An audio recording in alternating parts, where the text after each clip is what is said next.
Hello बच्चों, आज हम आपके लिए लाए हैं जीव विज्ञान क्लास 10th चैप्टर नंबर 2 नियंत्रण और समन्वय चैप्टर। ठीक है, इस चैप्टर में हम आपको एमसीक्यू देने वाले हैं जो बोर्ड एग्जाम में आपके पेपर में बार बार पूछे जाते हैं। ठीक है, तो इन क्वेश्चनों को आप अपनी बुक नोट में अच्छे से नोट कर लेना और इन्हीं क्वेश्चन को बार बार रिवाइज करते रहना। ठीक है, चलिए आइए देखते हैं, स्टार्ट करते हैं। आज की क्लास थोड़ी सी कंसेप्चुअल है, आपको कुछ फैक्ट बताए जाएंगे, आपको उनको अच्छे से करना है। ठीक है, चलिए आइए देखते हैं।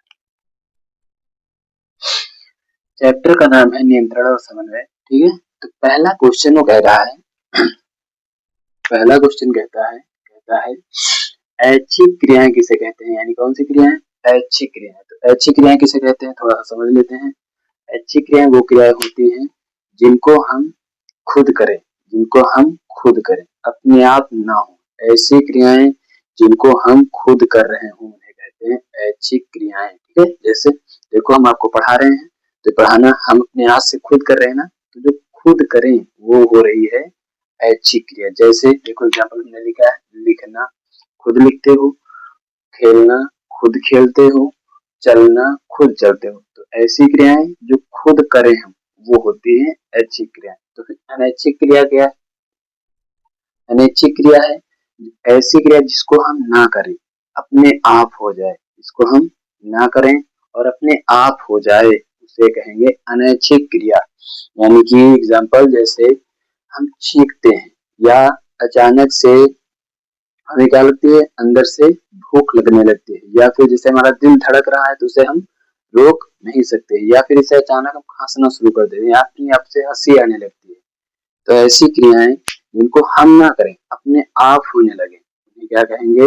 अनैच्छिक क्रिया। देखो ऐसी क्रियाएं जो अपने आप होंगी उन्हें कहेंगे जो हम खुद करेंगे। ऐच्छिक क्रियाएं जो ना करें, देखो जैसे एग्जाम्पल बहुत इंपॉर्टेंट है, दिल का धड़कना। दिल देखो अपने आप से धड़कता है, हम तो नहीं धड़का रहे, अपने आप से धड़कन चल रही है, तो दिल का धड़कना। खाने का पचना, यानी कि हमने भोजन तो ग्रहण कर लिया लेकिन उसका पाचन हो रहा, अपने आप हो रहा, करना तो नहीं पड़ रहा। इसी प्रकार श्वसन, श्वसन हम तो नहीं करते हैं, अपने मन से होता रहता है। अगर आप सांस लेंगे और छोड़ देंगे तो क्या आप बंद कर सकते हैं? सांस लेना छोड़ना बंद नहीं कर सकते। यानी ऐसी क्रिया जिनको हम ना करें, अपने आप हो जाए, उन्हें कहते हैं अनैच्छिक क्रिया। ये तीनों एग्जाम्पल आपके वेरी वेरी इंपॉर्टेंट हैं, आपको याद रखना है। अनैच्छिक क्रिया दिल का धड़कना, खाने का पचना और श्वसन। ठीक है, इसके बाद कह रहा है प्रतिवर्ती क्रिया के उदाहरण होते हैं। प्रतिवर्ती क्रिया ऐसी क्रिया कि जब कोई क्रिया करे उसके प्रति एक और क्रिया हो जाए। ऐसी क्रिया जैसे हमने कोई क्रिया की उसके प्रति दूसरी क्रिया हो गई, तो वो क्या कहलाएगी? प्रतिवर्ती क्रिया। जैसे हमने क्या किया, पहला एग्जाम्पल लिया, जैसे हम जा रहे या हमने एक हाथ अपना लिया और एक सुई है, सुई को हमने ऐसे पोंछा, अगर ये सुई यहाँ कुछ ही तुरंत हाथ हटेगा तो यानी कि ये क्रिया हमने पोंछने वाली की, ये हमने चुभोई तभी हाथ हटा, तो दोनों क्रियाएं हुई, इसी को कहते हैं प्रतिवर्ती क्रिया, क्रिया के प्रति प्रतिक्रिया। ठीक है, तो एग्जाम्पल इसका है, कुछ चुभने पर, कुछ चुभेगा, जब तुम्हें चुभेगा तो क्या होगा? अचानक से हट जाओगे, अचानक से हट जाओगे। जैसे कोई व्यक्ति रोड पे चल रहा है, रोड पे चलते चलते अचानक उसके पैर के नीचे कुछ आया और चुभ गया, तो चुभते ही अचानक पैर हटा लेता है कि नहीं हटा लेता? तो जो हटाता है तो ही होते है क्रिया के प्रति प्रतिक्रिया। समझ में आया? चलो इसी प्रकार दूसरी बात उसने कही कि जैसे कोई गर्म वस्तु है आपके छू गई, तो छूते ही आपने तुरंत हाथ हटा लिया। ठीक है, जैसे आप अचानक से गए और गर्म पानी में उंगली डाली, तुरंत हट जाती है कि नहीं? तो जो अचानक से हो जाए छूते ही, वही क्या कहलाएगी? प्रतिवर्ती क्रिया। यानी क्रिया हुई उसके पर तुरंत प्रतिवर्ती क्रिया। गर्म पानी को हमने छुआ और हाथ हटा लिया, दोनों क्रिया प्रतिक्रिया हुई। इसी प्रकार अगला ये और ये दोनों को सेम सेम मैच करते हैं, जैसे उद्दीपन और अनुक्रिया में संबंध। उद्दीपन अनुक्रिया क्या है? ऐसी मतलब क्रिया है जिसमें जब कोई उद्दीपन होगा तो उसके बाद कोई अनुक्रिया हो रही हो। उद्दीपन होगा और उसी के संग क्रिया हो रही। देखो जैसे सूर्य के अधिक प्रकाश में, सूर्य का अधिक प्रकाश हुआ, उद्दीपन हुआ, उसके बाद उसने क्या किया? अचानक आंख बंद हो गई। जैसे आपका सूर्य का प्रकाश अधिक है और अचानक आप बंद कमरे से अंधेरे से उजेले में जाए, प्रकाश में जाए, तो आप देखेंगे अचानक से आपकी आंखें बंद हो जाती है। या आपने कोई टॉर्च ली और किसी व्यक्ति के आंख पे मार दी तो उसने आंख भी तुरंत बंद कर लेता है, पलकें बंद हो जाती है। तो ये जो अचानक हो रहा है उसे कहेंगे उद्दीपन या अनुक्रिया में संबंध। देखो सूर्य के अधिक प्रकाश होने पर अचानक से आंख का बंद हो जाना, ये एग्जाम्पल इंपॉर्टेंट है। दूसरा एग्जाम्पल है, उसने कहा कोई गर्म वस्तु है उसको छू लो, छूते ही अपना अचानक से हाथ हट जाएगा, हटाएगा। हाँ ठीक है।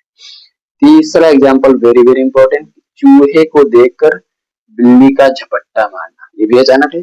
ऐसे बिल्कुल शिकार लगाती रहती है लेकिन जितने समय ही चूहे का शिकार हुआ बिल्ली ने झपट्टा मार दिया। ठीक है, ये एग्जाम्पल ऊपर और नीचे वाले दोनों पेपर में बहुत बार पूछेगा। ठीक है, इनमें इंपॉर्टेंट क्या है, ये सूर्य वाला, चूहे वाला। इस वाले में क्या इंपॉर्टेंट है, चुभने वाला। इसमें क्या इंपॉर्टेंट है, दिल का धड़कना, खाने का पचना, श्वसन। तो श्वसन और दिल का धड़कना बहुत बार पूछा गया। ऊपर वाला तो नॉर्मल है। ठीक है, इसके बाद थोड़ा सा हम ज्ञानेंद्रियों के बारे में सीख लेते हैं कि ज्ञानेंद्रिया क्या होती है। मानव में 5 प्रकार की ज्ञानेंद्रिया पाई जाती है। कितनी प्रकार की, 5 प्रकार कौन कौन से हैं, कह रहा आपकी प्यारी सी आंख एक ज्ञानेंद्रिय, दूसरी नाक दूसरी ज्ञानेंद्रिय, तीसरी कान तीसरी ज्ञानेंद्रिय, चौथी जीभ जिससे आप स्वाद लेते हैं, और पांचवी आपकी जो त्वचा, पूरे शरीर पे आपकी जो त्वचा है वो क्या है, पांचवी। ठीक है, तो आपकी जो आंख है उसका कार्य क्या है, ये प्रकाश संवेदी है, प्रकाश को ग्रहण करती है। देखिए आप तभी तो उस वस्तु को देख पाते हैं, आपके पास आंख न होती और प्रकाश नहीं होता तो क्या आप देख पाते, आप बंद कमरे में अंधेरे में चले जाइए, क्या आंख से प्रकाश नहीं होता है इसलिए क्या वस्तु दिखती है। जब प्रकाश को वो ग्रहण करेगी तभी आपको वस्तु को देख पाएंगे। ठीक है, दूसरा उसने कहा कान क्या है, तो कान देखो कुछ ध्वनि है, जैसे हम आपसे बोल रहे हैं तो आप सुनेंगे। ठीक है, आपके फोन में हमारी आवाज आ रही है, आप किससे सुन रहे हैं, कान के द्वारा सुन रहे हैं। तो जो ध्वनि पाई है उसने, तो कान का काम क्या है, ध्वनि ग्रहण, ध्वनि को ग्रहण करना। ठीक है, यानी कि कान का कार्य है ध्वनि को ग्रहण करना, नेत्र का कार्य है प्रकाश को ग्रहण करना। आगे लिखा है जीभ। अब जीभ क्या है, जिसको कुछ लोग जिह्वा कहते हैं, इसका काम है रस संवेदी, यानी कि आप मिर्चा खाएंगे तो उसका स्वाद बताएगा, मीठा खाएंगे उसका स्वाद बताएगा, खट्टा खाएंगे उसका, यानी हर तरीके का इसको रस है, इसीलिए इसका नाम रख दिया रस संवेदी। ठीक है, अगला है उसने कहा नाक। नाक तो आपको बहुत अच्छे से पता होगा, कहीं भी बदबू आती है या खुशबू आती है, फूल ले लिया गुलाब का और आपको बहुत सी अच्छी सुगंध आई, आपने क्या वाह क्या गेंदे का फूल है, क्या गुड़हल का फूल है, आपको अच्छी स्मेल आई तो आपने कहा सुगंध है। कहीं पर कोई जानवर मर गया है तो वहां पर जो बदबू स्मेल आई, गंदी सी स्मेल, उससे बदबू आप कह देते हैं देसी भाषा में। ठीक है, तो वो इसका काम क्या है, नाक का काम है घृणाग्राही, यानी घृणाग्राही गंदगी को, यानी जो हमें घृणा होती है उसको ग्रहण करके आपको बताता है कि कैसी चीज है, अच्छी है या खराब। तो नाक का काम है घृणाग्राही। त्वचा, त्वचा तो आपको बहुत अच्छे से पता है ऊष्माग्राही है। अभी देखो जल गए थे, छुआ, छूते ही जल हाथ हटाया, ऊष्मा उसने बताई कि टेम्परेचर एक्स्ट्रा है।